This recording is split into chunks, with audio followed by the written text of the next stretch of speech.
నమస్తే. ఆల్రెడీ స్థానిక సంస్థల ఎన్నికలకి షెడ్యూల్ రిలీజ్ అయిపోయింది.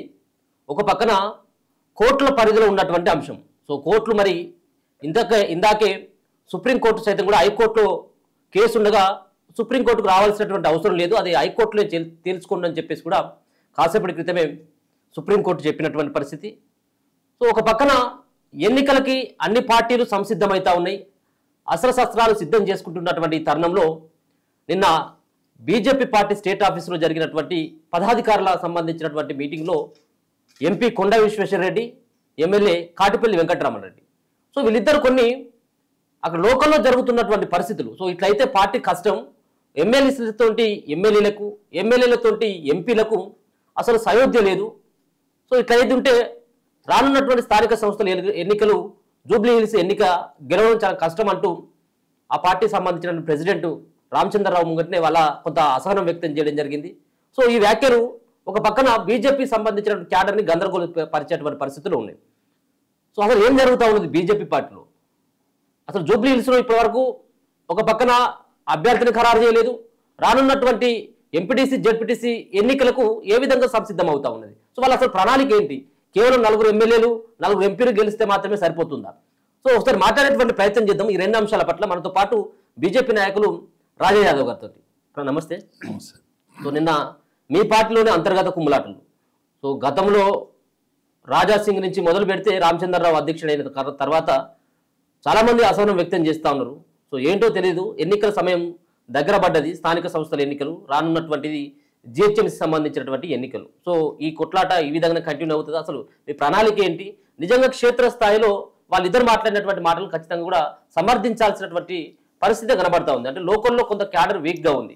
సో ఏంటి మీ ప్రణాళిక ఏంటి? ఎన్ని జెడ్పీటీసీలు గెలుస్తారు, ఎన్ని జెడ్పీ చైర్పర్సన్లు కైవసం చేసుకుంటారు? సో ఏ విధంగా ఉండబోతా ఉంది మీ ప్రణాళిక? అంటే మా దాంట్లో కూడా ప్రజాస్వామ్య భావజాలం వ్యాప్తించినట్లు లెక్క. అంటే ఇన్ని రోజులు లేదనే? అంటే ప్రజాస్వామ్య భావం అంటే మాది కొద్దిగా బయటికి రాదు, అలా లోపల కూడా చదువుకుంటారు. లోపల మదనం జరుగుతుంది, ఎప్పటికీ మదనం జరుగుతుంది, కానీ బయటికి వచ్చేంత మా వ్యవస్థ ఉండదు. బయటికి వస్తానంటే ప్రజాస్వామ్యం పాలెక్కువ అవుతానట్లు లెక్క, ప్రజాస్వామ్యం పాలెక్కువ అవుతానట్లు లెక్క. కాంగ్రెస్ పార్టీలో ప్రజాస్వామ్య భాగం ఎక్కువ ఉంటుంది. వాళ్ళు కొట్టుకునుడు తిట్టుకునుడు ఇవన్నీ సహజంగా ఉంటాయి.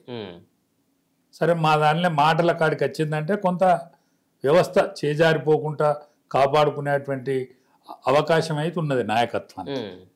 అట్లా నాయకత్వం ఆలోచించాలి. ఎందుకంటే సీనియర్ నాయకుడు ఎవరు అయిన అధ్యక్షుడు ఎవడైతే ఉన్నాడో సీనియర్ మ్యాన్, ఆయన ఏవీవీ నేపథ్యం ఉన్నది, ఆర్ఎస్ఎస్ నేపథ్యం ఉన్నది, అందుకే ఆయన ప్రెసిడెంట్గా కాగలిగిండు. మరి ఆయన రిజల్ట్ మాకు ఇక్కడ రిజల్ట్ దాదాపు తక్కువ కదా ఎప్పుడైనా. ఇప్పుడు మేము 3 సీట్లు 2 సీట్లు 4 సీట్లు 5 సీట్లు గెలిచే ఆలోచన నుంచి 8 పార్లమెంట్ సీట్ల కనుక పోయినాం. అంటే బాగా ఒక రిజల్ట్ వచ్చే స్థితికి మేము వెళ్ళిపోయినాం. మరి మా అధ్యక్షుడు మాత్రం అంత రిజల్ట్ వచ్చినప్పుడు పనిచేసినప్పుడు కాదు, అధ్యక్షుడు మాత్రం అంత రిజల్ట్ వచ్చిన నాడు పనిచేసినప్పుడు కాదు.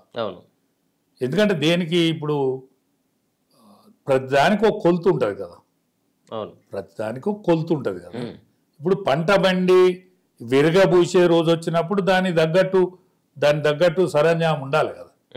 అందుకనే ఆ సరంజామాన్ని సంపాదించుకోవాలని ఆలోచనతోటి ఇవాళ మన ఇప్పుడు మాట్లాడిన పెద్దలు ఎవరైతే ఉన్నారో ఎంపీ గారు కానీ ఎమ్మెల్యే గారు కానీ మాట్లాడినట్టున్నది. సో ఎప్పుడు ఎమ్మెల్యేలు గెలవాలి, ఎంపీలు గెలవాలి, గదే 4 గెలవాలి, గదే 8 మంది గెలవాలి. సో ఈ ఒక్క టార్గెట్ మాత్రమేనా మీ బీజేపీ పార్టీది? సో అధికారం కోసం కొట్లాడేటువంటి ఆ తీరుగా ఎందుకు ఆ లైన్లోకి వెళ్తలేదు అని చెప్పేసి అంటే ఇప్పుడు ఒక మూస పద్ధతిలో పోయేటువంటి విధానం కరెక్ట్ కాదు. దేశ రాజకీయాలలో ఎన్నో మార్పులు వచ్చినాయి. తలపండిన నాయకుడు ఆల్ ఇండియాలో ఉన్న అద్వానీ గారిని కాదని నరేంద్ర మోడీ గారిని ముందట పెట్టిండ్రు. అంటే మార్పులు వస్తూ ఉన్నాయి పార్టీలలో మార్పులు వస్తూ ఉన్నాయి. తెలంగాణలో కూడా స్థాయి రావాలి, తెలంగాణలో కూడా స్థాయి రావాలి. ఒకసారి ఆలోచించుకోవాలి నాయకత్వం. ఎందుకు ఆలోచించుకోవాలి? 8 మందికి 8 మంది ఎమ్మెల్యేలు మన పార్టీలు కాదు. 8 మంది పార్లమెంట్ మెంబర్లల్లా 6 మన పార్టీలు కాదు. అంటే మెజార్టీ మొదటి నుంచి నేపథ్యం ఉన్నోళ్ళు కాదు. అందుకనే విస్తృతంగా లోకంలో ఏం జరుగుతుంది, మిగతా పార్టీలు ఏ విధంగా ఆలోచిస్తాయి, మనం ఎందుకు ఆలోచించద్దు అనేటువంటి స్థాయిలో నాయకత్వం ఆలోచిస్తే మంచిది. మూస పద్ధతిలో ఆలోచిస్తే రిజల్ట్ కానీ మిగతాది కానీ కొరత ఉంటుంది, తప్పేం లేదు. వాళ్ళు మాట్లాడిందంటే కూడా తప్పలేదు. నాయకత్వం ఆలోచించుకోవాలి. నాయకత్వం ఆలోచించకపోతే మనం చిన్నగా ఉంటాము. యావత్ భారతావని మన మోకాన ఎదురు చూస్తుంది. 18 రాష్ట్రాలలో మనం పవర్లు ఉన్నాము అంటే మామూలు కాదు. ఈ రాష్ట్రంలో కూడా పవర్కు రావాలంటే మన మూస పద్ధతి ఆలోచన నుంచి విముక్తి కావాల్సిన సమయం ఆసన్నమైంది. ఇప్పుడు వాళ్ళు మాట్లాడినటువంటి మాటలు నిజమేనా? గ్రామ స్థాయిలో క్షేత్రస్థాయిలో పార్టీ వీక్ గా ఉందని చెప్పేసి ఒప్పుకుంటారా మీరు? ఒకటేనండి, గ్రామ స్థాయిలో నాయకత్వ లోపం ఉన్నమాట నిజం, కానీ క్యాడర్ ఉన్నమాట నిజం, ప్రజలున్నమాట నిజం. 18 ఏళ్ళ నుంచి 30 ఏళ్ళ మట్టుకు యువకులు ఉన్నారు, కానీ వాళ్ళకు లీడర్ లేడు. ఎందుకు మరి ఆ లీడర్ని ఎందుకు బీజేపీ పార్టీ సంపాదించుకోలేకపోతా ఉంది? ఎందుకు పెంపొందించుకోలేదు? అంటే ఇప్పుడు ఉన్న దాంట్లో ఇప్పుడు ఏదైతే మాట్లాడినో, ఇప్పుడు 6 పార్లమెంట్ మెంబర్లు వేరే పార్టీ నుంచి వచ్చిన వాళ్ళు, 8 మందికి 8 మంది అసెంబ్లీ మెంబర్లు వేరే పార్టీ నుంచి వచ్చిన వాళ్ళు. ఈ వేరే పార్టీ నుంచి వచ్చిన వాళ్ళకు కూడా ప్రాధాన్యత ఇవ్వకుండా ఆ మూస పద్ధతిలో ఆయన చుట్టూన్నోళ్ళనో లేకపోతే పరిమితంగా పార్టీని ఇదివరకు ఏదైతే ఉన్నదో అదే అంతకంటే ఎక్కువ పెంచకుండా ఉండడం వాళ్ళకి ఎవరు తెలియకపోవడం. ఇవాళ వీళ్ళు ఆఫీస్ బేరర్స్ తీసుకున్నారు, వాళ్ళకు పరాయిలు తెలియదు. ఇతర పార్టీల నుంచి మన పార్టీలకు వచ్చిన వాళ్ళు తెలియదు వాళ్ళకు. ఇవాళ ఈనాడు యువతరం ఏమనుకుంటుందో తెలియదు వాళ్ళకు. మరి తెలియనప్పుడు ఆలోచించద్దా? మిగతా వాళ్ళని కూడా ఆలోచించుకోవాలి కదా. ఇప్పుడు నా ఓటోళ్ళు ఎంతో మంది ఉన్నారు, వాళ్ళ పని చెప్తే ఏమైంది? వీళ్ళకి ఏం రోగం? నేను బీజేపీలో మంచి స్థాయికి ఎదిగినోడిని. తెలంగాణ రాష్ట్రం ఇయ్యనందుకు చెలించి నేను టీఆర్ఎస్ పార్టీలో 20 ఏళ్ళు పనిచేసిన. 20 ఏళ్ళు పనిచేసినందుకు విస్తృతంగా నేను తిరిగి తెలంగాణ ప్రజానీకంలో ప్రజానీకం ఎట్లున్నది, ఉద్యమ కోణంలో అనేక మంది ఎట్లున్నారు, కులాలు ఎట్లున్నాయి, బలాలు ఎట్లున్నాయి అనేటువంటి ఆలోచనతో తిరిగినాం. నాటువంటి వాళ్ళు అనేక మంది తిరిగిళ్ళు. అంటే వాళ్ళకి ఇష్టం లేదా మీ అసెంబ్లీలో కలుపుకోవడం? బీజేపీ పార్టీ మరి ఇష్టం ఉంటే వాళ్ళు పని అని చెప్తలేరు. వాళ్ళని ఎందుకు కాన్ఫిడెన్స్ లోకి తీసుకుంటలేరు? ఇప్పుడు రమణారెడ్డి గారు మాట్లాడినాం, రమణారెడ్డి గారు మాట్లాడిందంటే విస్తృతంగా 2 ముఖ్యమంత్రులను ఓడించిండు ఆయన. అంటే 2 ముఖ్యమంత్రులను ఓడించిండంటే బలవంతుడా బలహీనుడా? బలవంతుడు అన్నట్టే. ఆయన మాట కోసం విలువ ఇవ్వద్దా? ఇవ్వాల్సిందే. ఇవాళ మిగతా విశ్వేశ్వరరెడ్డి గారు 2 సార్లు పార్లమెంట్ మెంబరు, 2 సార్లు పార్లమెంట్ మెంబర్ అండి. ఆయనకు విస్తృతంగా అభిప్రాయం ఉంటుందా ఉండదా? ఆయన మాట్లాడినంటే దానికి విలువ ఇవ్వాలని అయ్యద్దా? విలువ ఇవ్వకుండా మనకు రిజల్ట్ కట్టే ఉంటుంది. మరి విలువ ఇయ్యాలటువంటి పార్టీలో మీలాంటి వాళ్ళు ఉండడం ఎందుకు మరి? అంటే మాటకు కట్టుబడి నేను మొదటి నుంచి బీజేపీలో ఉన్నా. తెలంగాణ కోసం నేను పోరాటంలో టీఆర్ఎస్ పోయినా. టీఆర్ఎస్లో వాళ్ళ యొక్క ఆలోచన విధానం కరెక్ట్ లేక కనీసం మనం పుట్టిన పార్టీలైనా మనగలుగుదాము లాస్ట్కు అనేటువంటి ఉద్దేశంతో రావడం. ఎవరికైనా ఒక ఆకాంక్ష ఉంటుంది, సో పదవులు రావాలి, లేకపోతే నాయకునిగా ఎదగాలని. ఇలాంటి వాళ్ళు నాయకునిగా ఎదగాలన్నటువంటి వాళ్ళని సో అరగదొక్కేటువంటి ప్రయత్నమే కనబడతా ఉన్నది. ఎదుగున్నోని అరగదొక్కుడు, ఎదుగున్నోని కూడా ఇది ఎదుగున్నోండే కదా.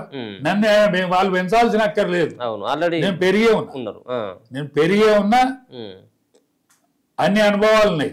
నాకు ఇంకేం కావాలనే ఆలోచన కూడా లేదు. ఈ పార్టీ 3 పువ్వులు 6 కాయలు కాస్తే చూసి సంతోషపడిపోదామని వచ్చినాం. నాటువంటి వాళ్ళు అనేక మంది ఉన్నారు.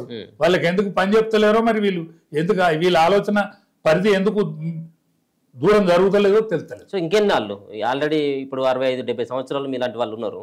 సో ఇటువంటి తిరిగినే పార్టీ వ్యవహారాలు ఇప్పటికైనా ఆలోచనలు వచ్చినా కానీ మీ అధికారంలోకి వచ్చి కళ్ళగానే ఇప్పటికైనా ఆలోచిస్తే మంచిది. ఎందుకంటే ప్రజల ఆలోచన మన ముఖాన ఉన్నది. ఎందుకున్నది ప్రజల ఆలోచన? టిఆర్ఎస్ ఫెయిల్ అయింది, కాంగ్రెస్ పార్టీ కూడా ఆల్ ఇండియాలో ఫెయిల్ అవుతుంది.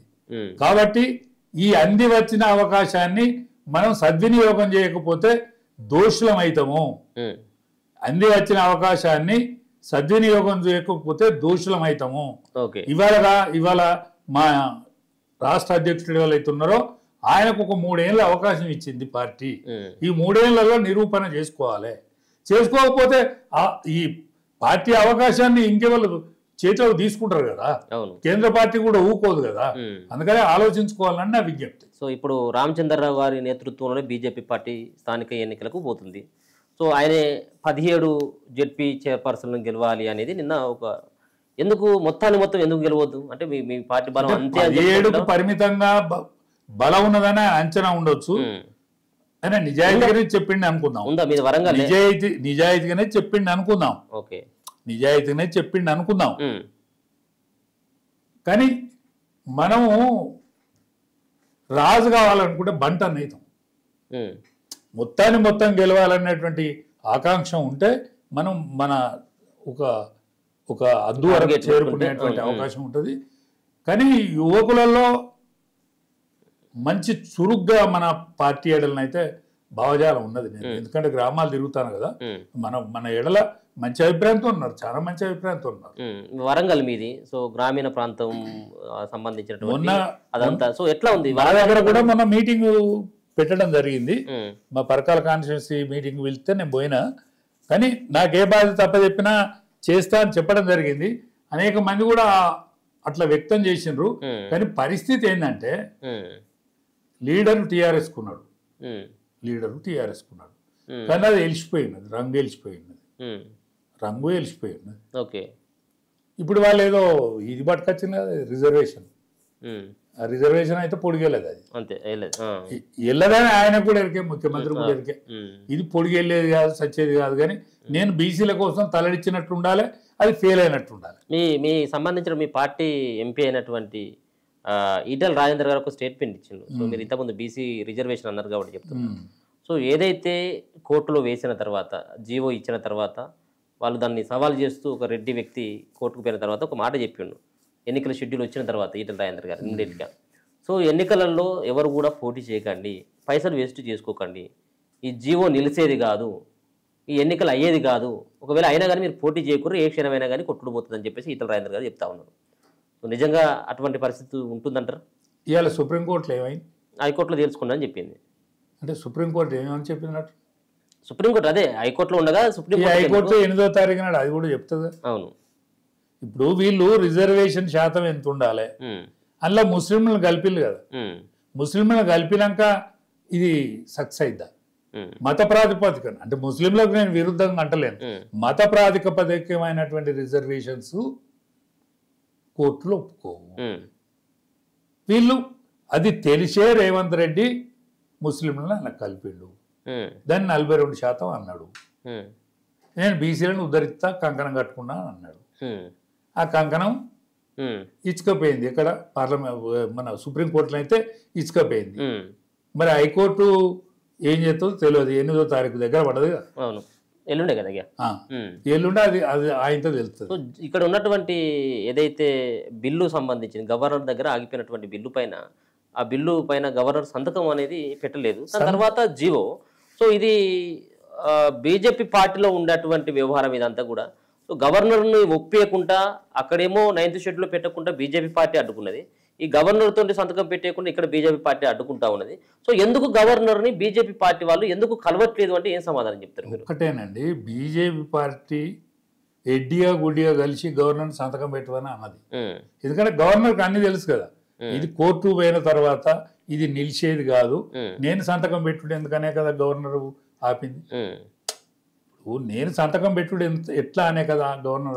మీ ప్రెసిడెంట్ దాన్ని సమర్థించిండు, ఈ జీవోని సమర్థించిండు, గొప్ప నిర్ణయం మంచి నిర్ణయం తీసుకున్నాడు, సపోర్ట్ చేసినాం అని చెప్పేసి. మరి సపోర్ట్ చేసిన మంచి నిర్ణయం అన్న పెద్ద మనిషి ఆడికి పోయి చెప్తే చెప్పాలి కదా. అదే అంటున్నా, ఎందుకు ఒక రకంగా అంటే గవర్నర్ ఆయన వ్యంగ్యంగా అన్నాడా లేకపోతే మనస్ఫూర్తిగా అన్నాడా తెలియదు, కానీ అది కోర్టులో నిలిచే కేసు కాదు. ఓకే, కోర్టులో ముస్లింలను అంటే మత ప్రాతిపదికమైన రిజర్వేషన్స్ కోర్టులో ఒప్పుకోవు. ఓకే, అది చూసి మాట్లాడాలి. రేవంత్ రెడ్డి గారు కూడా, రేవంత్ రెడ్డి గారు అదృష్టవంతుడు, ముఖ్యమంత్రి అయిండు, కానీ ఏది పడితే అది పెద్ద పెద్ద జంగలు అయితే ఆ జంగలు కుదిరాయా, ఇవన్నీ అంతే, మంచి ముచ్చట కావు. ఓకే. గ్రామ పంచాయతీ ఎన్నికలు అనగానే అంటే మనం సర్పంచ్, వార్డు నెంబరు, ఎంపీటీసీలు, జెడ్పీటీసీలు అంటే ఒక వాతావరణం కనపడతా ఉంటుంది. అవును, సో అటువంటి సిచ్యువేషన్ ఏమైనా కనపడతా ఉందా గ్రామాలలో? అంటే ఇంకా నమ్మకంగా అనిపించలేదు. ఎన్నికలు అయితేయో కావని అనుకుంటాను. సో ఎన్నికలు అయితే కావు అన్నటువంటి ఒక డైలామాతో పాటు గతంలో సర్పంచ్లు చేసినటువంటి వాళ్ళ పరిస్థితులు కూడా కొన్ని, వాళ్ళకి బిల్లు లేక వాళ్ళు ఇంటికి పోతలేరు, తాళాలు పెట్టుకుంటారు, తాళాలు పెట్టుకుంటాను, బాధాలు పడి తిరుగుతాను. పోయిన గత బిల్లులు రాలే. అదే ఇప్పుడు అసలు సర్పంచ్ కోసం యువతలకు అత్తలేడు, ఎవడు మొగ్గుతలేడు. అదే ఎందుకు సర్పంచ్ పొడి చేయాలంటే ఇక వాడు పొడిగి వెళ్ళినాడా, ఇక మనం పొడిగి వెళ్తాం అని భయపడతాను. అవును, సర్పంచ్ల కోసం పొడి చేయాలంటే భయపడతాను. క్యాండిడేట్ కూడా దొరికేటువంటి పరిస్థితి లేదు. అధికార పార్టీ దొరకలేదు, ఏ పార్టీ దొరుకుతలేదు, ఎగ్గలాడుకోవాలి ఇప్పుడు. ఏ పార్టీ దొరుకుతలేరు. నేను ఒక ఎల్డర్ గా చెప్తానా, ఒకవేళ ఎన్నికలు అయినా గాబరా కావాల్సిన అక్కర్లేదు. ఈ రేవంత్ రెడ్డి గాబరా అవుతాను కానీ గాబరా కావాల్సిన అక్కర్లేదు. మొత్తం కాంగ్రెస్ పోతారు. మళ్ళీ గెలిచి ఎవరు గెలిచినా వాళ్ళకి పోతారు, గబ్బగుతా పోతారు. ఎందుకంటే వాడు 20-30 లక్షలు పెట్టుకొని గెలవడు. అదే గెలిచిన తర్వాత వాడిని తోయేది. అవును, ఎందుకంటే ఇదివరకు పాతని దోతలేదు, ఈ కొత్తను కూడా దోయేది. ఇప్పుడు పెళ్ళేమైనా ఒప్పుకున్నట్లేదు సర్పంచ్ నిలబడాలంటే, ఒప్పుకుంటలేదు. అరే నువ్వు నిలబడద్దురా అనే అంత కారాలు మీరాలు దూయేటట్టున్నది. ఇదంతా పొడిగేలేటట్టు లేదా. గ్రామాల పరిస్థితి, రాజకీయ పరిస్థితి మంచిగా లేదు. పోయినదే చండాలమైంది, ఇది అంకచండాలంగా అనిపిస్తుంది. ఇప్పుడు కాంగ్రెస్ పార్టీ జమాన్లో బిల్లులు చేస్తే, అది కాంట్రాక్టు బిల్లులు చేస్తే వాని కాంట్రాక్టులు బిల్లులు లేవు, ₹1 లేదు. అవును, చాలా రూపాయలు చాలా మొత్తం పెండింగ్లు ఉన్నాయి, చాలా వేల కోట్లు ఉన్నాయి, ₹1000 కోట్ల పెండింగ్లు ఉన్నాయి. అవును, అది కూడా 15% ఇవ్వాలంట కమిషన్. ఎట్లా ఉంది కాంగ్రెస్ పార్టీ పరిపాలన, ఏ విధంగా అనిపిస్తా ఉంది ఈ 2 సంవత్సరాల్లో మీరు? ఎందుకంటే గ్రామాలలో తిరుగుతారు కాబట్టి. అంటే కాంగ్రెస్ పార్టీకి ఇప్పుడు 14 ఏళ్ళ ఉద్యమము, 10 ఏళ్ళ పరిపాలన కేసీఆర్ను అనుసరించి జనం ఉన్నది, కానీ ఇప్పుడు ఎవరు లేడు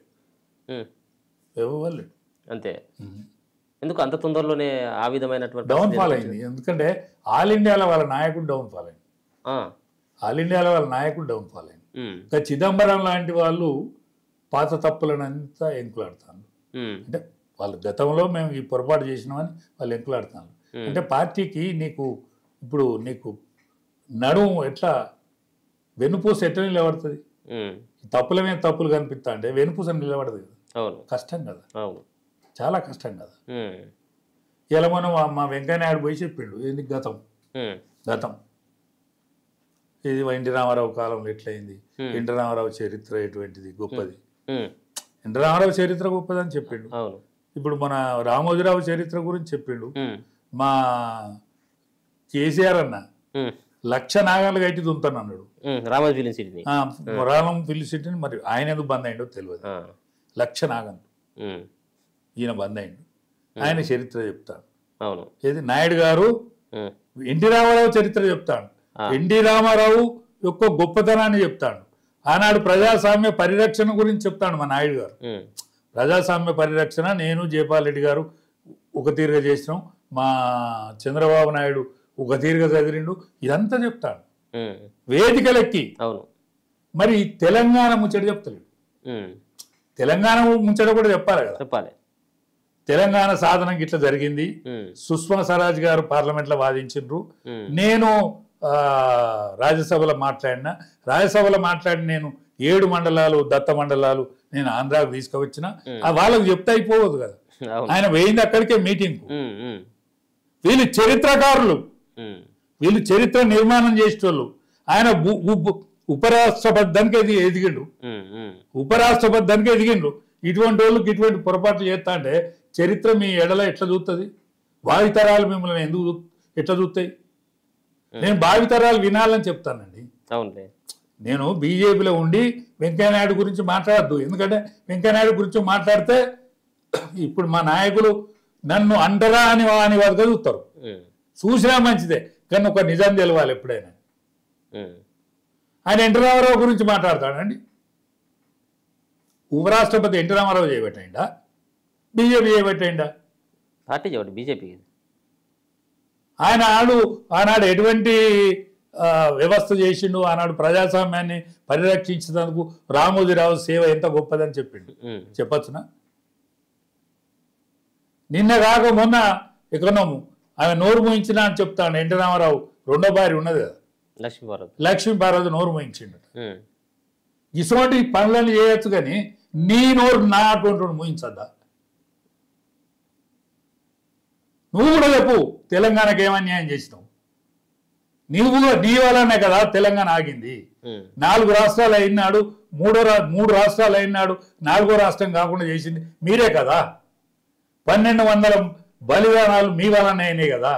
కేసీఆర్ కుటుంబం అవినీతి కూపంలో ఈ తెలంగాణ ఇరుక్కపోయింది మీ వల్లనే కదా. మీరు ఆనాడే కనుక చేస్తే ఇదంతా కాకపోవు కదా. ఈ నిజాలు కూడా చెప్పవా? నువ్వు వేదికనకైతే చెప్తాను కదా, నువ్వు ఆనాడు ఏమేమి జరిగిందో చెప్తాను కదా, తర్వాత ఏం జరిగిందో చెప్పాలి. ఇప్పుడు కేసీఆర్ గారు ఏమేమి అన్యాయం జరిగిందో చెప్పద్దా? బిడ్డను సస్పెండ్ చేశా, ఎందుకు చేసినావు చెప్పాలి కదా. ఎందుకు చేసినావు చెప్పవా? నీ పార్టీ కట్టడిని దాటిందనే చెప్తానవా? నీ పార్టీ యొక్క ఆలోచన విధానానికి వ్యతిరేకంగా మీ మాట్లాడినందుకు తీసేసినావా, లేకపోతే మీద అవినీతి ఆరోపణలు ఉన్నాయా? ఇప్పటివరకు ఓపెన్ కాలే కదా, ఇక్కడ కూడా ఓపెన్ కావాలి కదా. ఇప్పుడు ఆమె చెప్తాను కదా హరీష్ మీద, అవును, హరీష్ మీద మాట్లాడు తప్పు అని చెప్పు, నువ్వు లేకపోతే రైట్ అని చెప్పు. అంత ధైర్యం ఉందంటారా కేటీఆర్ కానీ కేసీఆర్ కానీ ఆమె మాట్లాడినటువంటి మాటలని? ఎందుకు చెప్పద్దు అంటాను. నువ్వు ధైర్యం లేనిది నువ్వు రాజ్యాధికారం ఎట్లస్తావు అంటాను. మళ్ళా రాజ్యాధికారం కర్తమేం? మళ్ళా రాజ్యాధికారం మీదేనప్పుడు మీరు నిజాలు చెప్పాలి కదా. నిజం చెప్తే ప్రజలు ఒప్పుకుంటారా? మంచి అయినా చెడ్డైనా తెలంగాణ ప్రజానికానికి క్షమాగుణం ఉన్నది, ఒప్పుకుంటారు. ఓకే, చెప్పు ధైర్యం ఉంటే. మళ్ళీ పోతుందంటారా ఇప్పుడు? అంటే మరి ఇప్పటి వరకు మళ్ళీ దానిపైన ఎవరు కూడా ఆమె రాజీనామా తర్వాత మరొక పక్కన సస్పెండ్ తర్వాత ఎవరు కూడా అంతగా రియాక్ట్ కాలేదు. సో మళ్ళీ బ్యాక్ టు హోమ్ లాగా మళ్ళీ ఇప్పుడు రియాక్ట్ కంటే మీ దగ్గర వస్తలేదు వాళ్ళ ముచ్చట, అంతే. ఆయన ముచ్చట మీరు కూడా పట్టించుకుంటలేరు. ఇక మనం ఇప్పుడు మాట్లాడట్లేదు కదా, మీరు కూడా పట్టించుకుంటలేరు కాబట్టి అది అయిపోయింది అనుకుంటాను. అక్కడ తిరుగుతుందట, ఎక్కడి మన సిద్దిపేట తిరుగుతుందట. ఇప్పుడు మొన్న బతుకమ్మలకు పోయింది కదా, విదేశాలకు పోయింది మొన్న. విదేశాలకు పోయేస్తుంది, అయిపోయి వచ్చింది, నిన్న మొన్న వచ్చినట్టుంది. ఆమె ఎట్లా ఉండబోతుంది ఆమె చాప్టర్? ఇక మళ్ళీ ఆమె చాప్టర్ ఏం లేదు, అంతే. ఎవరి చాప్టర్ లేదు. కేసీఆర్ మళ్ళీ బయటకు వచ్చి ప్రచారం హెల్త్ సహకరిస్తే కేసీఆర్ కు మర్యాద ఉన్నమాట నిజం. వస్తే ప్రజల్లోకి వస్తే మళ్ళీ ఆశీర్వదిస్తే మర్యాద ఉన్నది, అంతే. ఓట్లేరా? మర్యాద ఉన్నది. ఇక మళ్ళీ ఆయన నాయకత్వం కానీ ఆయన లీడర్షిప్ కానీ వచ్చే అవకాశం లేదు. ఓకే, ఈ తెలంగాణలో ఇప్పుడు గందరగోళ స్థితులు ఉన్నది. ఒక తరంగా చెప్పాలంటే గందరగోళ స్థితులు ఉన్నది తెలంగాణ, అంతే. సో కేటీఆర్ మళ్ళీ ఏమన్నా వచ్చి ఇప్పుడు ప్రచారం బాగా ముఖ్యమంత్రి కేటీఆర్ తిరుగుతాడు, బాగానే మాట్లాడతాడు, కానీ ఆయన గర్వం పాలు ఎక్కువ ఉన్నది. ఇంకా ఆయన గర్వం పాలు తగ్గలే. ఎందుకంటే ప్రజలు తప్పు చేసిండ్రు, చెంపలేసుకుంటాననే మాట్లాడతాడు. ఆ మాట ఇంటలేరు జనం. మాది ఎక్కడో పొరపాటు జరిగింది సుమా, మేము మనసు నొప్పించినాము, మా పొరపాటును మన్నించాలి సుమా అని అంటే కొంత ఏమన్నా వెసులుబాటు ఉండడం, కానీ ఆయన గర్వం పాలు తగ్గుతలేదు. ఓకే, అది కుక్కలు చంపిన ఇస్తారైంది, అది కష్టట్లేదు. ఈ జాతీయ పార్టీలే ఉంటాయి రేపు, కానీ ఏ జాతీయ పార్టీ అయినా కూడా ఆల్ ఇండియాలో కాంగ్రెస్ పార్టీ కండె ఊకినట్టు ఊపుతుంది. ఆల్ ఇండియాలో బీజేపీ వెలుగు మంచుకున్నది. ఇక్కడున్న బీజేపీ నాయకత్వం చదువుకొని ఆల్ ఇండియా నాయకత్వాన్ని సరితూగే తీరుగా ఇక్కడ దిద్దుకుంటే మంచిదని నా సలహా. Thank you so much. So మొత్తానికి బీజేపీ పార్టీలో సో అంతర్గత కుమ్ములాటల దానికంటే ప్రజాస్వామ్యం ఎక్కువైపోయింది అన్నటువంటి భావాన్ని రాజా గారు వ్యక్తపరుస్తూనే, మరొక పక్కన కేసీఆర్కి సంబంధించినటువంటి ఆ పార్టీ ఏదైతే ఉందో ఇప్పట్లో రేవుకు వచ్చేటట్లేదు. అంటే అది మళ్ళీ బతికేటువంటి పరిస్థితి తెలంగాణలో లేదు అన్నటువంటి అభిప్రాయాన్ని వ్యక్తం చేస్తా ఉన్నారు. స్థానిక సంస్థల ఎన్నికల్లో వాస్తవంగా కూడా బీజేపీ పార్టీ కొంత డిలా ఉన్నటువంటి మాట వాస్తవమే. ఒకవేళ క్యాడర్ ఉన్నప్పుడు కూడా ఆ క్యాడర్ని వాళ్ళని పెంచి పోషించడంలో, వాళ్ళకి సహాయపడడంలో అక్కడ ఉన్నటువంటి లీడర్ లేకుండా ఉన్నాడు. అది ఒక పక్కన నిన్న మాట్లాడినటువంటి ఎమ్మెల్యే, ఎంపీ మాట్లాడినటువంటి ఆ మాటలు నిజంగా కూడా వాస్తవానికి దగ్గరగా ఉన్నాయి. ఇప్పటికైనా కానీ అధిష్టానం మాట్లాడేటువంటి వాళ్ళకి అవకాశం ఇవ్వాలి. సో పొట్లాడేటువంటి వాళ్ళకి సరైనటువంటి ప్రాధాన్యత ఇచ్చినట్లయితే బీజేపీ పార్టీ రాష్ట్రంలో అధికారంలోకి వచ్చేందుకు ఖచ్చితంగా కూడా అవకాశం ఉంది. ఉన్నటువంటి అవకాశాన్ని వినియోగించకుండా కేవలం సో ఈ కుమ్మలాటలు, ఈ వ్యవహారం అంతా కూడా ఇది పెద్ద సీరియస్గా పట్టించుకోవాల్సినటువంటి అవసరం లేదన్నటువంటి తన అభిప్రాయాన్ని మాత్రం చెప్పడం జరిగింది. చూస్తూనే ఉండండి మన తెలుగు వెలుగు.